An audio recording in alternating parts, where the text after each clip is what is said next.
गजरिया छौरा धाय धाय गांजा धुकै है मां अंबिका रिकॉर्डिंग स्टूडियो अलौली खगड़िया धाय धाय गांजा धुकै चढ़त सावन महीना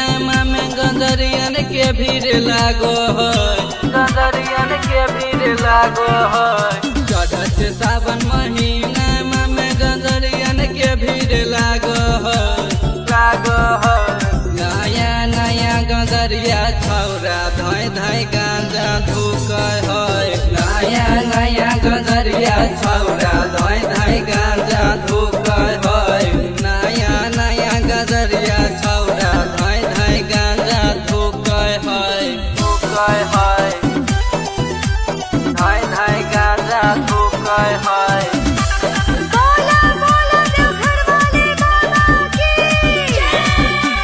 चढ़ल है उ छौरा बाके गांजा बाके निशा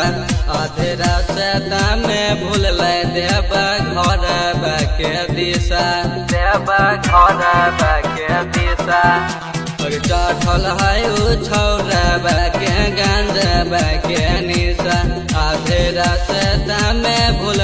देबा घर बाके दिशा देबा घर बाके दिशा बेल नहीं होलै छौरा अकेले रास्ता होकै है होकै है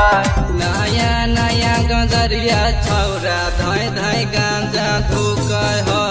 नया नया गंजरिया छौरा धाय धाय गांजा धुकै है नया नया गंजरिया छौरा धाय धाय गांजा धुकै है धुकै है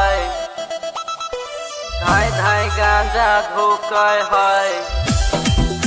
गजरिया छौरा धाय धाय गांजा धुकै है धाय धाय गांजा धुकै है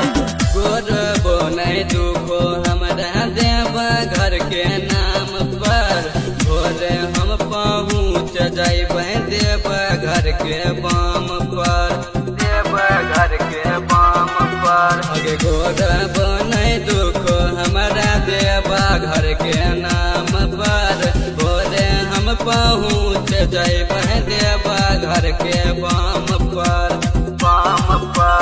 बोलू अकेला आज ते दिलबर भांग के गोला भूको है भूको है नया नया गजरिया छौरा धाय धाय गांजा धुकै है नया नया गजरिया छौरा धाय धाय गांजा धुकै है नया नया गजरिया छौरा धाय धाय गांजा धुकै है मां अंबिका रिकॉर्डिंग स्टूडियो अलौली खगड़िया।